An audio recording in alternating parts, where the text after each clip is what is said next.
오늘 3부 예배에 오신 성도님들을 모두 환영하면서 누구에겐가 이렇게 말씀을 드리고 싶습니다. 잘 오셨다고 말입니다. 오늘 아침 일부 예배를 마치고 새 가족을 만나는 중에 오랜 날 동안 하나님의 교회라고 하는 이단의 사슬에 매여 있다가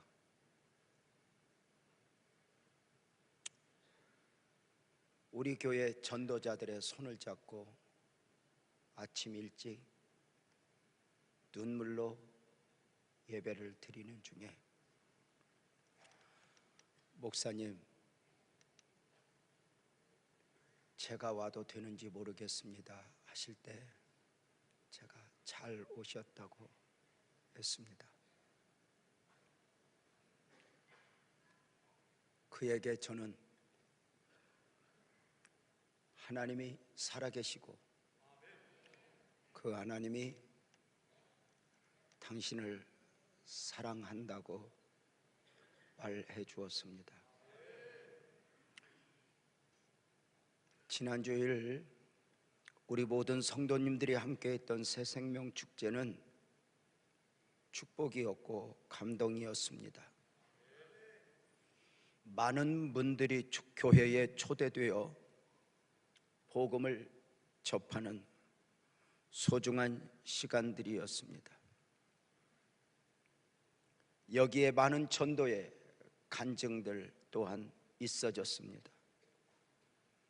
새생명 축제는 1년 중에 한 번쯤 하는 행사가 아니라 전도의 동기부여가 되어야 합니다.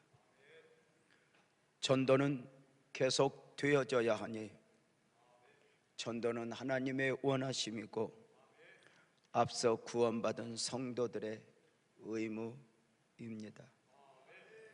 특별히 지난 한 주간을 기도주간으로 선포하여 많은 성도님들이 성전에서 부르짖어 기도할 수 있었습니다. 말로 말하지 말고 말씀으로 말하자. 말로 말하지 말고 기도로 말하자. 말로 말하지 말고 믿음으로 말하자 하며 기도했으니 베드로전서 4장 11절 말씀에 담긴 영성을 품은 기도였습니다. 만일 누가 말하려면 하나님의 말씀을 하는 것 같이 하고 누가 봉사하려면 하나님이 공급하시는 힘으로 하는 것 같이 하라. 내 말을 하고 내 힘으로 하는 것이 아니라 하나님이 하나님 앞에서 그 이유는 범사에 예수 그리스도로 말미암아 하나님의 영광을 받으시게 하려 함이라 였습니다. 말로 말하지 말고 말씀으로 말하자.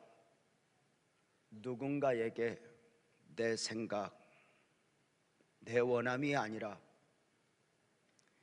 하나님의 원하심을 말해야 한다는 것이었으니 한 사람을 살리는 것은 더 좋은 말이 아니라 바로 하나님의 말씀이라고 믿기 때문입니다. 말로 말하지 말고 기도로 말하자 했음은 문제들 앞에서 사람에게가 아니라 주파수를 하나님께 맞추어 하나님을 향해 말하자는 것이었습니다. 말로 말하지 말고 믿음으로 말하자 했음은 가능성이나 계산 가운데서 말하는 것이 아니라 바랄 수 없는 중에 바라는 믿음으로 말하자는 것이었습니다. 오늘 잘 오셨습니다. 우리가 믿는 하나님은, 여러분들이 믿어야 하는 하나님은 놀랍게도 무덤을 여시는 분이기 때문입니다. 사람은 죽으면 끝나는 줄 압니다. 죽으면 끝나는 줄 아는 인생들이 예수님을 십자가에 못 박아 죽였습니다. 죽으신 예수님을 무덤에 가두고 우리가 이겼다, 승리했다 외쳤습니다. 그러나 우리 예수님은 모두가 끝이라고 말하는 그 무덤에서 나는 부활이요 생명이니 새로운 시작을 말씀하셨습니다. 무덤이 무엇입니까? 아무 희망 없음. 무덤이 무엇입니까? 마지막. 그런데 예수 안에서 그 무덤 같은 인생이, 그 무덤 같은 인생에게 새로운 시작이 있을 수 있다는 것입니다. 포기하시면 안 됩니다. 말로 말하지 말고 말씀으로 말하자. 말로 말하지 말고 기도로 말하자. 말로 말하지 말고 믿음으로 말하자. 오랜 날 동안 가정에서 부부가 서로를 오해하며 힘들게 살아갔던 부부가 지난주에 선포되어진 이 말씀 앞에 각자가 의논했던 바는 아닌데 각자가 그래 순종하자 했다 합니다. 그저 말로도 생각으로도 피가 튀던 이 부부가 위기 가운데 한 주간 말씀으로 말하자, 기도로 말하자, 믿음으로만 말하자, 그 외에는 말하지 말자 하고 한 주간 삶을 살아내는 동안 놀랍게도 하나님은 저들을 만졌고 부부 사이에 막힌 담이 무너지기 시작했다 합니다. 두 부부가 오랜만에 따뜻한 마음으로 손을 잡고 제 방에 찾아왔습니다. 목사님 그렇게 말씀해 주셔서 고맙다고. 그런데 아닙니다. 더 좋은 말을 했기 때문에 한 가정이 회복된 게 아닙니다. 작은 순종, 자신을 내려놓음, 자존심을 내려놓음, 그 가운데 작은 순종이 또 한 가정을 일으켰다 싶어서 감동이었습니다. 초대교회에 엄청난 부흥의 역사가 있었습니다. 성령의 능력을 받은 사도들이 복음을 외치기 시작하면서 있어진 부흥이었습니다. 사도들만의 외침이 아니었습니다. 스데반 집사, 빌립 집사 같은 평신도들까지 전도의 헌신함으로 있어진 부흥이었습니다. 그 부흥은 하루에 3,000명, 5,000명 정도의 성도가 주 앞으로 돌아올 정도의 엄청난 부흥이었습니다. 그 부흥의 역사는 예루살렘에만 머물지 않았습니다. 하늘로부터 임한 성령은 다락방을 충만케 하시더니 성령 받은 사람들을 통해, 전도자들을 통해 세상을 찾아가기 시작했습니다. 복음은 환영하는 곳, 환영받는 곳, 환영하는 사람에게만 찾아가는 것이 아닙니다. 복음의 능력이 세상을 흔들기 시작했으니 사도행전 1장 8절 말씀이 실제가 된 것입니다. 오직 성령이 너희에게 임하시면 너희가 권능을 받고 예루살렘과 온 유다와 사마리아와 땅끝까지 이르러 내 증인이 되리라 하셨는데, 놀랍게도 복음을 안고 저들은 내가 사는 지역, 내가 아는 사람들에게만 찾아간 것이 아니었습니다. 예루살렘과 온 유다와 사마리아와 땅끝까지 흘러 복음이 찾아갔습니다. 이것이 성령님의 특징이요, 성령님의 은혜이요, 복음의 특징입니다. 내가 가는 것 같지만 내가 가는 것이 아니고, 내가 하는 것 같지만 내가 하는 것이 아니었습니다. 성령님의 인도 가운데 성령님이 하시는 역사였습니다. 이것이 오늘을 살아가는 복음적 그리스도인들이 성령으로 충만해야 하는 이유입니다. 성령의 역사, 복음의 능력은 또 다른 나에게, 또 다른 사람에게 흘러가야 합니다. 복음은 단순한 소식이 아닙니다. 복음은 생명입니다. 돈을 벌어 새로운 시작이 있는 게 아닙니다. 승진을 하고 출세해서 새로운 시작이 있는 것이 아닙니다. 아멘 합시다. 새로운 시작은 오직 예수 안에 있습니다. 복음이 흘러가야 합니다. 만약 성령의 역사하심이, 복음의 능력이 오늘의 교회 안에만 머물러 있다면, 오늘 우리 안에 머물러 있다면 그것은 절대로 하나님의 원하심이 아닙니다. 성령님은 오늘 또 여전히 흘러가야 하니 원수에게도 흘러가야 합니다. 간음한 여인에게도, 삭개오에게도, 남편을 5 바꾼 자격 없는 여인에게도 복음은 흘러가야 했습니다. 복음 전도에 있어 제한이 있어서는 아니 됩니다. 그곳이 소돔이어도, 그곳이 니느웨여도, 원수에게라도 복음이 흘러가야 합니다.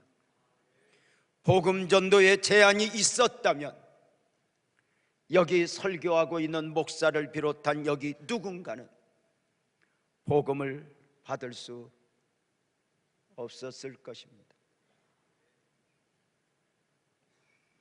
그런데 어느 날 그 복음이 우리를 찾아와 복음을 깨달아 알아 구원의 백성이 되게 하신 것입니다. 초대교회 성도들을 통해 세상을 흔들었던 성령님은 오늘 또 우리 빛나교회 공동체를 통해 세상을 흔들기를 원하십니다.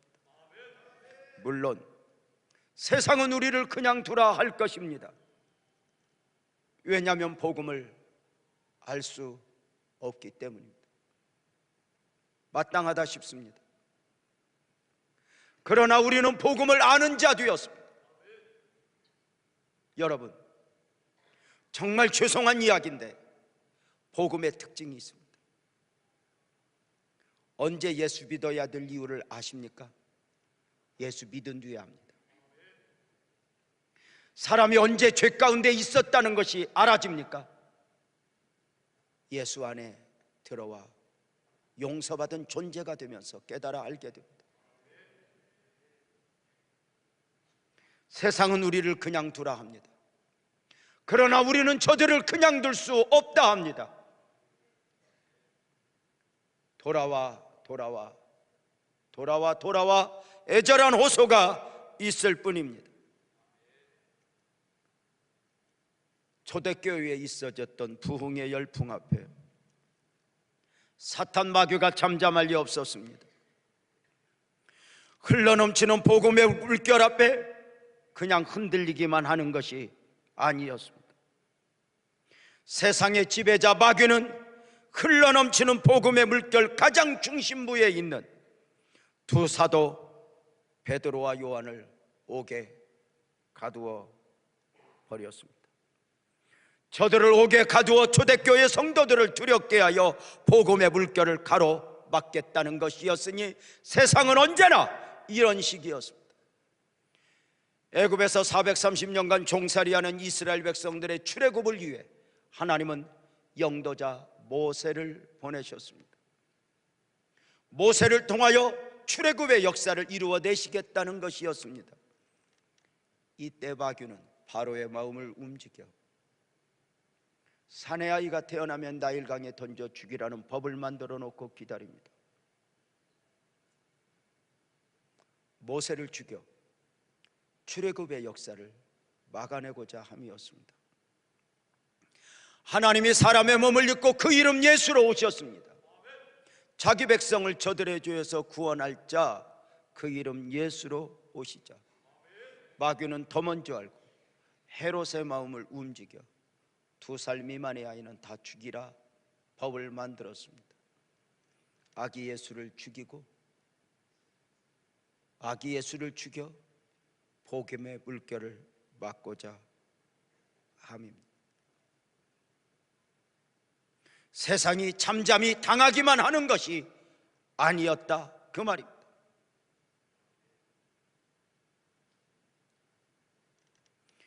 마귀 수하들인 바리새인들과 서기관들은 복음의 중심부에 있는 베드로와 요한을 옥에 가두고 위협과 협박을 하다가 급기야 타협을 요구합니다.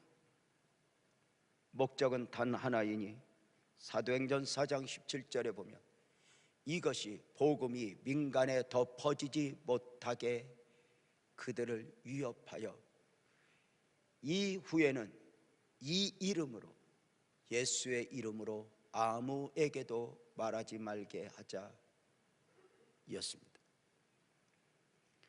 그리고 그들을 불러 경고하여 도무지 예수의 이름으로 말하지도 말고 가르치지도 말라 했습니다. 그리하면 살려주겠다는 것입니다. 그러나 저들이 모르는 것이 있었습니다. 베드로와 요한은 달라졌습니다.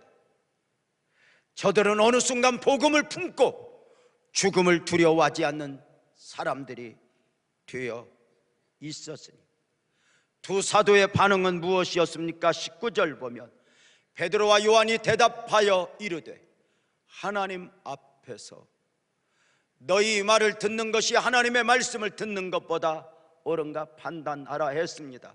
하나님 앞에서 이 단어를 오늘 말씀을 듣기 위해서 기억해 주셨으면 좋겠습니다. 놀랍게도 지금 베드로와 요한은 핍박자들의 타협의 요구 앞에서 하나님을 이야기합니다. 하나님 앞에서라고 말입니다.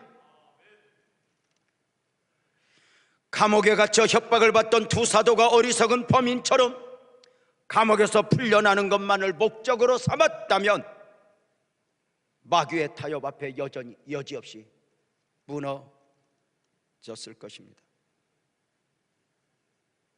잘 먹고 잘 사는 것만이 목적이었다면 다니엘이 왕의 진미를 거절할 수 없었을 것입니다.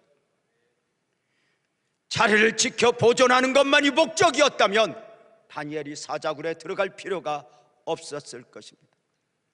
출세하는 것만이 목적이었다면 사드락과 메삭과 아벳느고가 풀무에 들어갈 이유가 없었을 것입니다. 신앙을 지키고 사명을 지키는 데 있어 정말 무서운 것은 타협입니다. 인간적이기 때문입니다. 저들 타협 앞에 사도들의 대답은 4장 20절에 보면 간단했습니다. 우리는 보고 들은 것을 말하지 아니할 수 없다.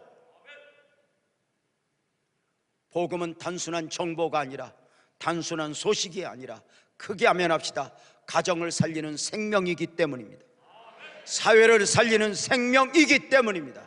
보고 들은 것을 말하지 아니할 수 없다. 이것이 참 그리스도인의 모습입니다. 이것이 성령의 은혜를 입은 사람들의 모습입니다. 성령의 은혜를 입은 사람들은 누군가의 타협 앞에 앉아서 앞날이나 계산하며 자신을 합리화하지 않습니다. 그리스도인은 이미 사나 죽으나 그리스도의 것이라 정리된 사람들이기 때문입니다. 그리스도인들은 죽어도 사는 법을 깨달아 알았기 때문입니다. 그리스도인들은 이 땅이 영원하지 않다는 것을 깨달아 알았기 때문입니다. 핍박자들의 타협 앞에 있어졌던 사도의 외침을 다시 정리해보면, 하나님 앞에서 너희의 말을 듣는 것이 하나님의 말씀을 듣는 것보다 옳은가 판단하라.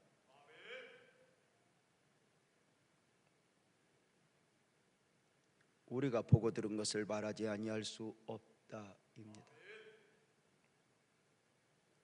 이것이 참 그리스도인들의 모습이고 성령의 능력을 받은 사람들이 전도자가 되는 이유입니다. 전도는 특별한 것이 아니었습니다. 보고 들은 것, 그것을 말하면 되는 것입니다. 설명을 잘 하려고 애쓸 것도 없습니다.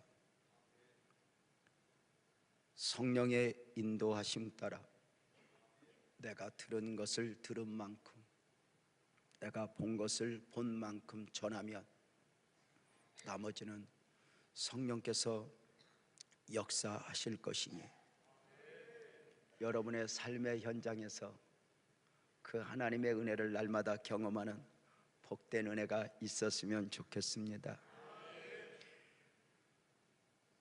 예수님은 복음 자체이셨으면서도 스스로 전도의 모범을 보이셨습니다.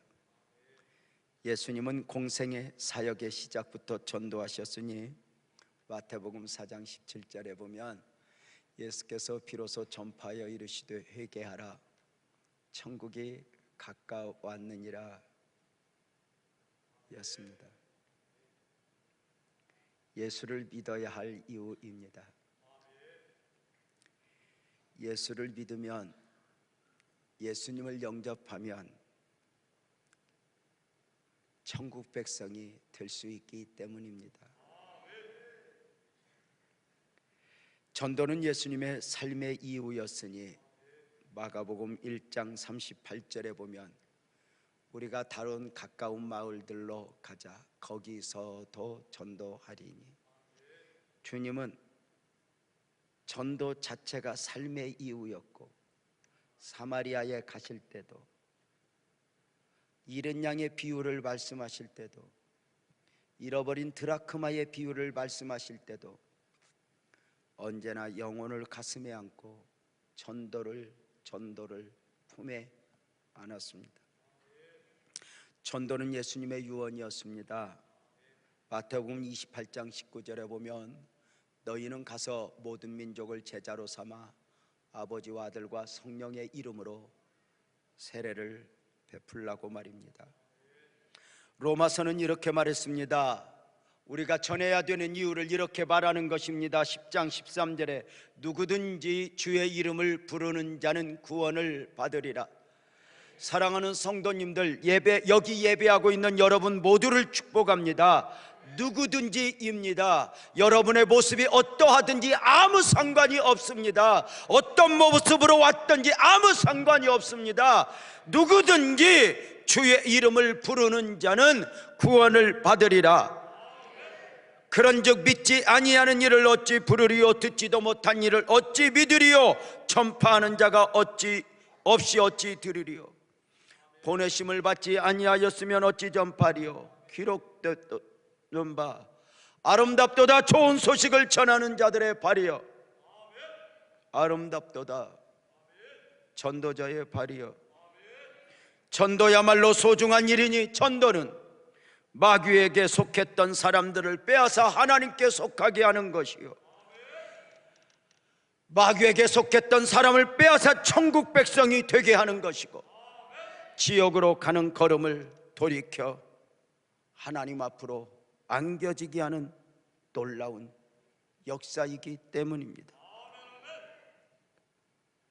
사도들을 위협하던 마귀는 적당히 타협안을 제시하며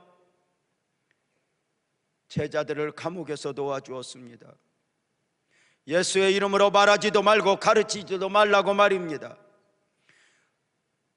그럼에도 계속 전하게 되면 다시 감옥에 거둘 것이요 죽음을 당하게 될 것이라고는 경고입니다.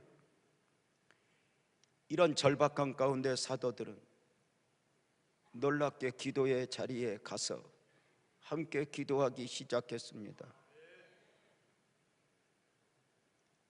사도들은 감옥에서 풀려나 가족을 만나러 간 것이 아니었습니다.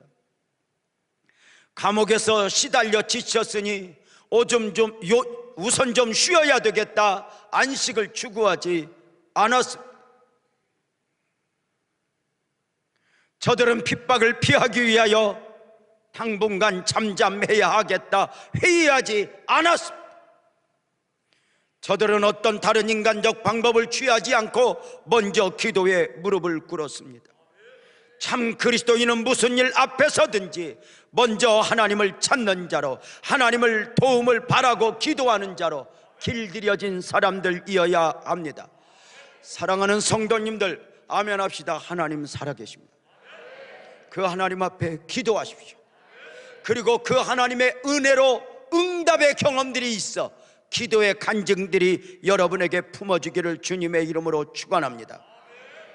사도들은 기도로 말하는 사람들이었습니다. 핍박자들의 위협 가운데 함께 모인 사도들의 기도를 보면 사도행전 4장 24절에 보면 그들이 듣고 한 마음으로 소리를 높여 이르되 라고 말합니다. 사도들은 절박한 가운데 함께 모여 마음을 같이하여 기도하였습니다. 지혜로운 그리스도인은 기도의 능력을 믿는 사람들이요 함께 기도할 줄 아는 사람입니다. 하나님의 사람들은 언제나 그러했습니다. 여러분에게 묻겠습니다. 여러분은 무슨 일 앞에선가 함께 의논해 주는 사람이 있습니까? 아니, 그 너머 무슨 일이 있을 때 함께 기도에 무릎을 꿇어줄 영적 동무, 영적 친구는 있으십니까? 나는 오늘 여기 앉아 예배하는 성도님들에게 부탁을 드립니다. 나이 많아 늙어가면서 영적으로 외롭지 않았으면 좋겠습니다.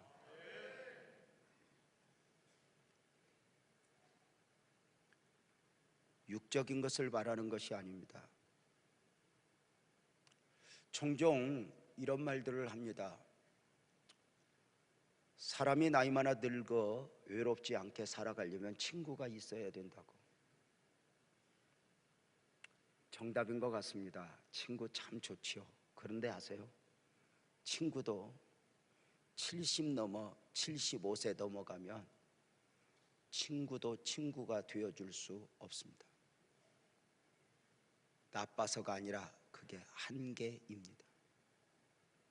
결국은 홀로 남습니다.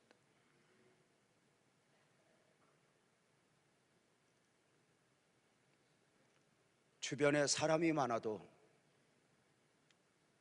사람의 외로움은 영적 외로움이지 인간적 외로움이 아닙니다. 힘들고 어려울 때 사업적으로 의논하는 사람, 가정의 문제를 가지고 나누는 사람 다 좋습니다. 젊은이들이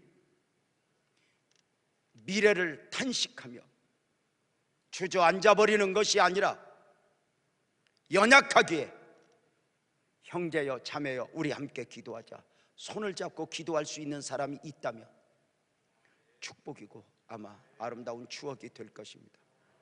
여성 성도님들이 그저 친구들 앞에서, 이웃집 자매들 앞에서 가정에 대한 이야기 한 뿌리씩으로 이야기를 하는 것이 아니라 가정의 문제 앞에서 손을 잡고 기도할 수 있는 동료가 있다면,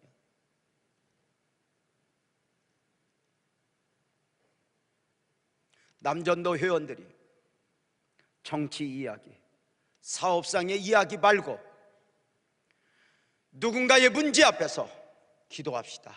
기도해 주세요. 함께 기도할 수 있는 사람이 있다면 축복이 아닐까.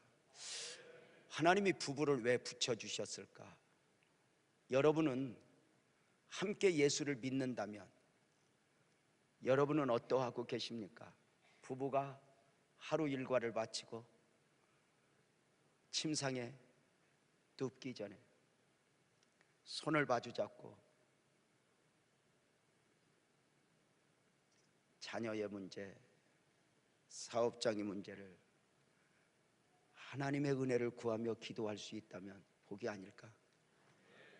나는 지난주에 우리 성도님들에게 말로 말하지 말고 말씀으로 말하자, 말로 말하지 말고 기도로 말하자, 말로 말하지 말고 믿음으로 말하자 했다면, 이번 주간에는 여러분 모두가 이 부분을 순종해 주시면 좋겠습니다.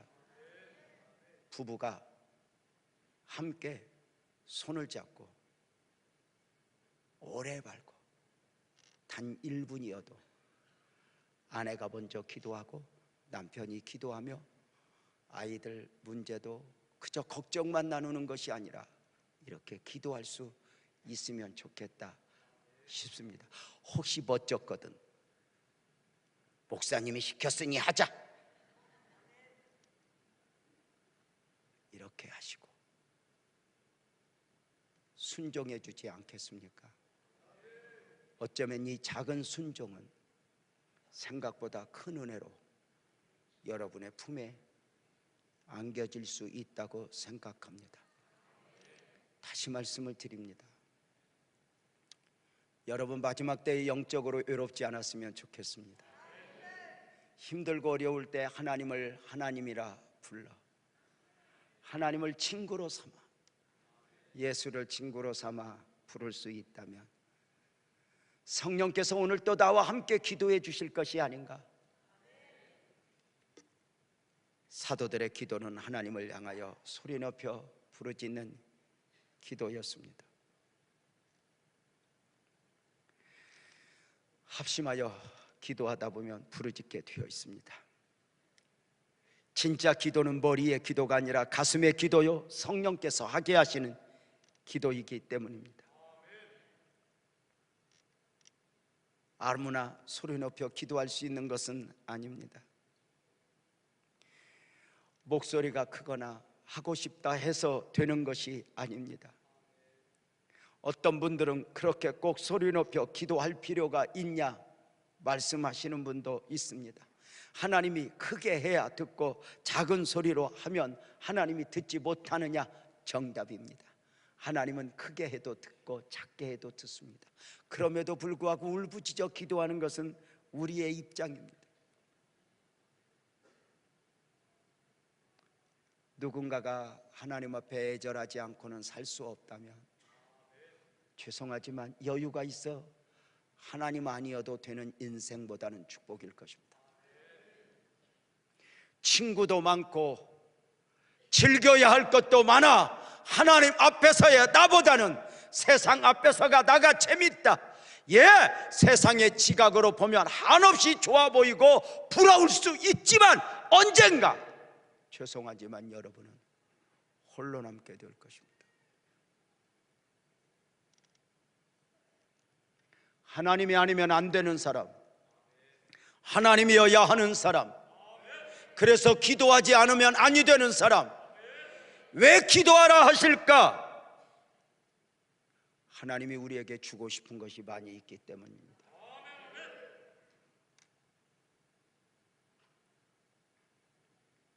에레미야 33장 3절은 말씀합니다. 너는 내게 부르짖으라. 내가 너에게 응답하겠고 내가 알지 못하는 크고 은밀한 일을 너에게 보일 것이라고 말입니다. 주의 이름으로 바라기는 다시 말씀을 드립니다.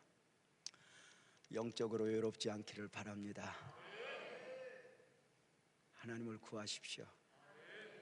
하나님에게 말하십시오. 사람에게 말하지 마십시오. 사람에게 많이 말하면 여기가 텅 비어버립니다. 우선은 위로이지만 능력이 될 수가 없습니다.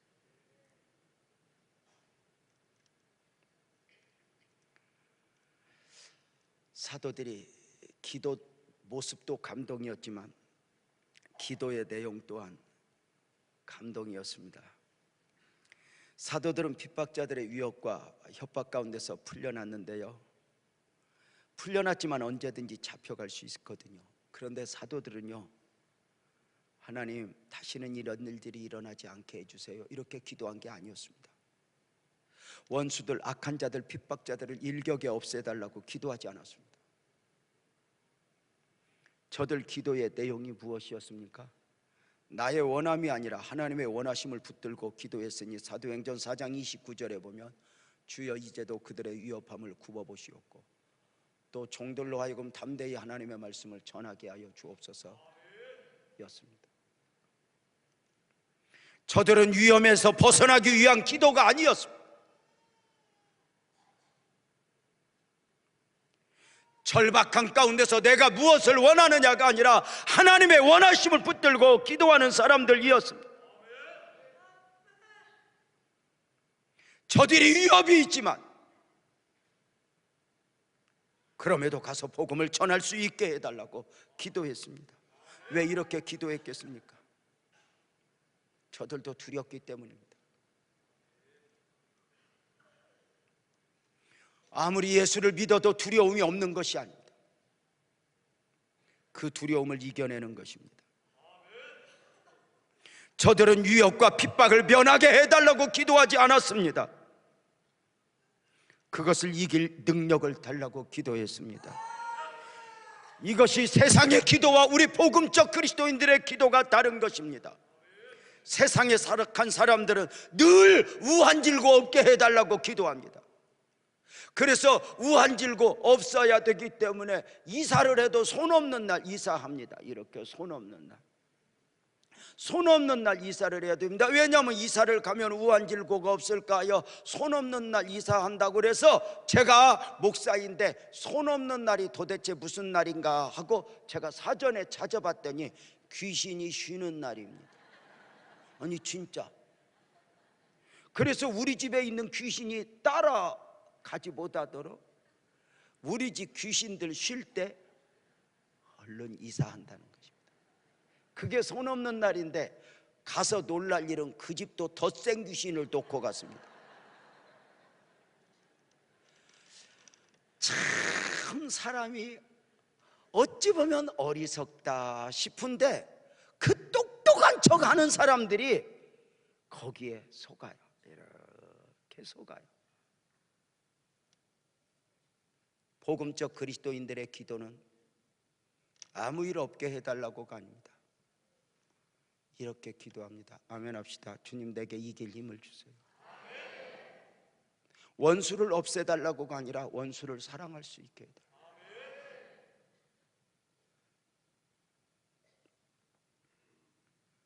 가난을 없애달라고 기도함과 더불어 또 하나 이렇게 바랍니다. 하나님 내게 은혜를 더하사 가난마저도 가난이 아니게 느낄 만큼 은혜를 달라고 말합니다.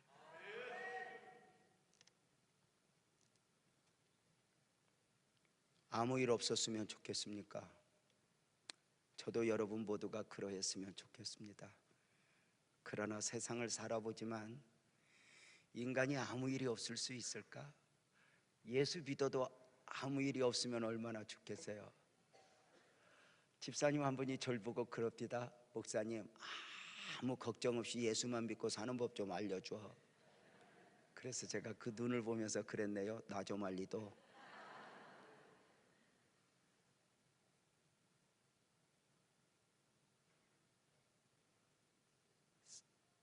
안타깝게도 오늘의 많은 사람들이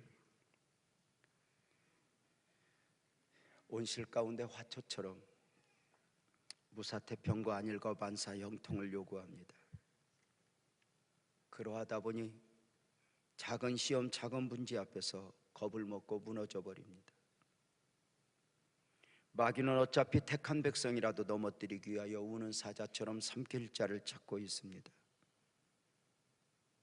하나님은 우리가 아무 시험도 없고 환난도 없고 무사 아니란 상황에서 허약하게 자라는 그런 성도가 되는 것을 원하지 않습니다. 온실 성도들은 뿌리도 박지 못하고 가지도 없으니 열매도 없는 가짜 은혜에 덮여 있는 것입니다. 혹시 아픔 가운데 오신 분이 있습니까? 나는 여러분의 아픔이 하나님을 만나는 계기, 축복의 계기가 되기를 축복합니다. 이 풍랑이 인연하여서 더 빨리 갑니다. 풍랑이 있으십니까? 그 풍랑으로 인하여 하나님 앞에 가까이 가서 하나님을 만질 수 있고 하나님의 손을 잡을 수 있기를 축복합니다. 기도의 결국은 무엇이었습니까? 사도행전 4장 31절에 보면 빌기를 다함에 모인 곳이 진동하더니 무리가 다 성령으로 충만했다라고 말합니다. 깊은 기도가 주는 축복은 아멘 합시다. 성령 충만입니다. 성령 충만은 교회가 교회되게 하는 절대 요소이고 성도로 성도되게 하는 절대 요소입니다. 교회에도 복음적 그리스도인들에게도 성령 충만은 가장 큰 복입니다.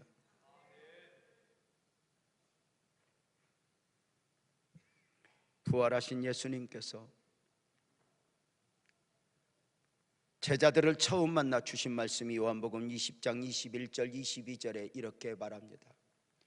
또 이르시되 너희에게 평강이 있을지어다. 아버지께서 나를 보내신 것 같이 나도 너희를 보내는데, 이 말씀을 하시고 그들을 향하사 숨을 내쉬며 이르시되 성령을 받으라 였습니다. 성령을 받으라. 사도의 외침 또한 있으니 에베소서 5장 18절에 보면 술 취하지 말라 이는 방탕한 것이니 오직 성령으로 충만함을 받으라 했습니다. 술 취하지 말라 이는 방탕한 것이니 오직 성령으로 충만함을 받으라. 술 취함의 특징이 무엇인 줄 아십니까? 비틀거리는 것입니다. 술에 많이 취해 보셨으면 비틀거림을 경험해 보셨을 줄 압니다. 그런데요, 술 많이 드신 분들이 이렇게 비틀거리며 길을 가실 때 보면 자신들이 비틀거린다고 하지 않습니다. 이렇게 왜 땅이 흔들리냐고, 기둥을 붙들고 너 누구냐고 이렇게 말을 합니다.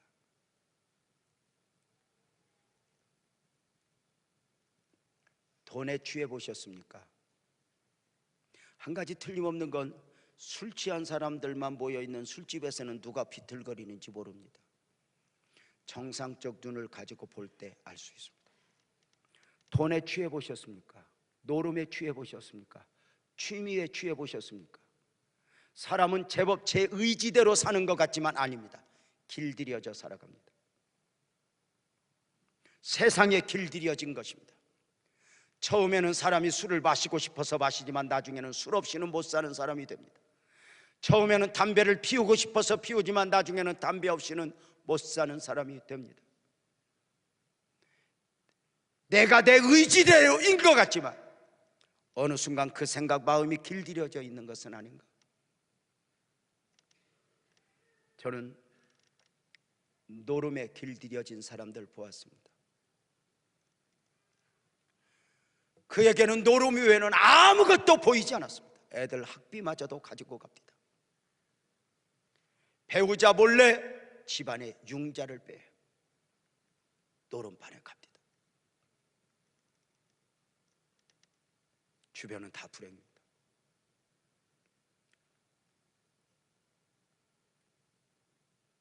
사랑하는 여러분, 나는 여러분 모두를 축복합니다. 바라기는 세상에 길들여지지 않고 하나님 앞에서 나 자신을 볼 수 있는 복된 은혜가 있기를 주님의 이름으로 축복합니다. 여러분의 삶의 방향에는 하나님이 있으십니까? 옛 어른들 말씀에 산에서 내려오다 길을 잃으면 어찌하라 했습니까? 거기서 헤매어 방법을 찾으라 하지 않았습니다. 힘들어도 다시 정상에 올라가서 방향을 잡고 산을 내려가라 합니다. 골짜기가 있어도 바위가 있어도 방향에서 흔들리지 말라고.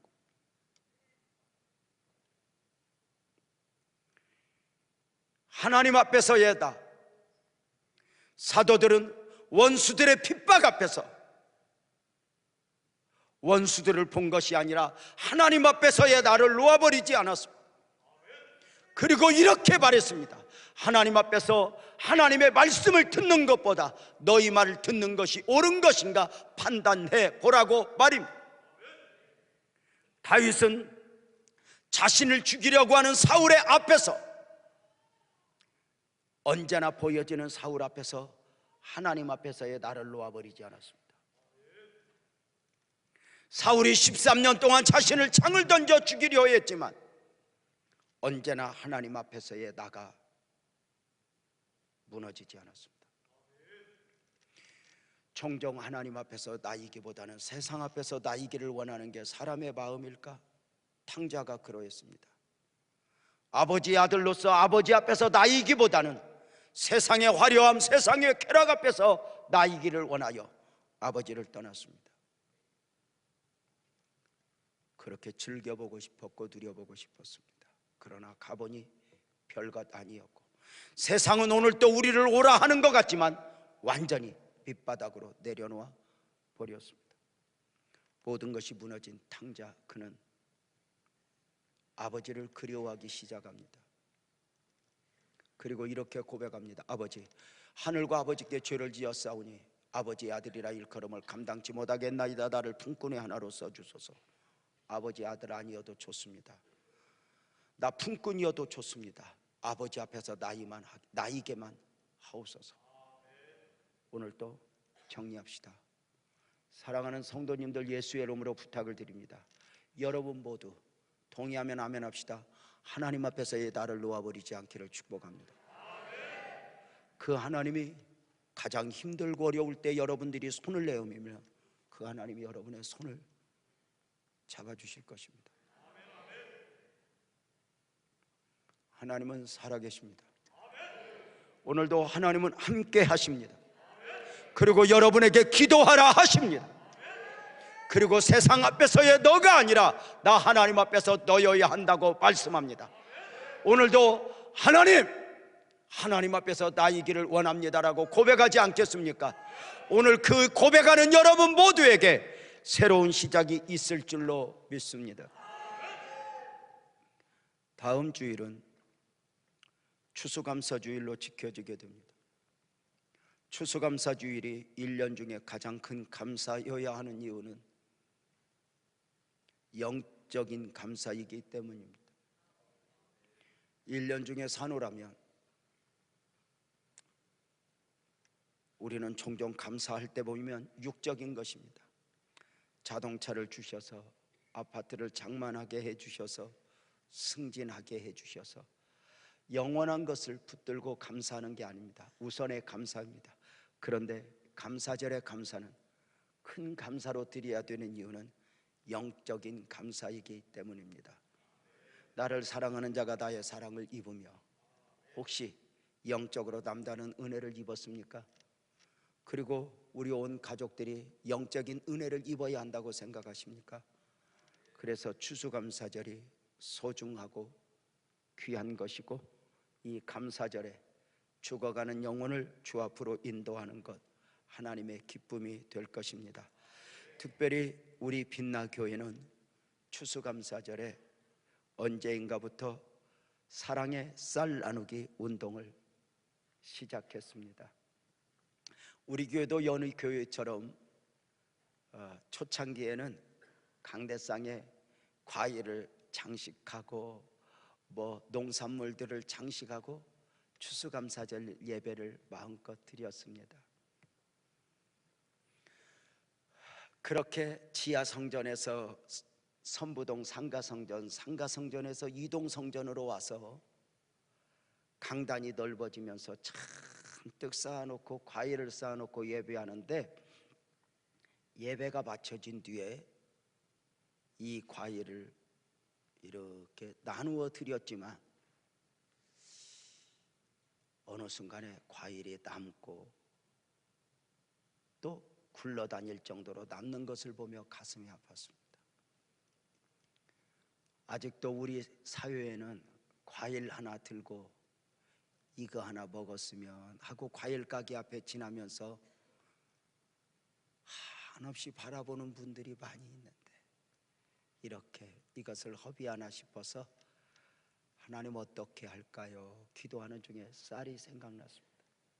그래서 우리 강단에 쌀을 과일을 장식하지 말고 우리 20kg짜리 쌀 하나씩, 한 가정에 하나씩 이렇게 하나님 앞에 드리자 했습니다. 그래서 이것을 모아다가 해마다 동사무소를 통해 지역의 어려운 가정을 다 이렇게 돌보는 기쁨은 어느덧 우리 빛나교회의 큰 기쁨이 되었습니다. 아이들에게도 좋은 교육이 될 것입니다. 유치원, 초등학교 아이들에게 애들아 함께 교회 가자. 엄마 오늘 주일날 아닌데 왜 교회 가? 아니야, 우리 가서 쌀 한 포 사서 우리 교회 가자. 왜 엄마? 이 쌀은 추수감사주일에 교회에서 가난한 사람들, 힘들게 사는 사람들을 섬기기 위한 거야. 우리는 배불리 먹으니 우리 어려운 사람들을 살피자 하고 아이들 손잡고 함께 섬김의 기회가 온다면 아이들에게 큰 교육이 될 것이라 믿습니다. 사랑하는 성도님들, 다시 정리합니다. 아멘 합시다. 하나님 살아계십니다. 또 한 주간 바라기는 말로보다 말씀으로, 말로보다 기도로, 말로보다 믿음으로 말할 뿐 아니라 영적으로 외롭지 않기를 축복하면서 하나님을 향하십시오. 하나님에게 내 손 잡아달라고 구하십시오. 저는 목사여서 그런지는 몰라도요, 하나님 믿고 너무너무 좋은 것은요, 하나님 나 좀 도와주세요, 나 좀 도와주세요 1000번만 하나님 앞에 울어도 자존심 안 상하게 하는 분은 하나님밖에 없더라고요. 사람 앞에서는 안 그래요. 그 하나님이 너는 내게 기도하라 합니다. 부부가 함께 기도하지 않겠습니까? 누군가의 손을 잡고 기도하지 않겠습니까? 함께의 기도가 축복일 것입니다. 기도하겠습니다.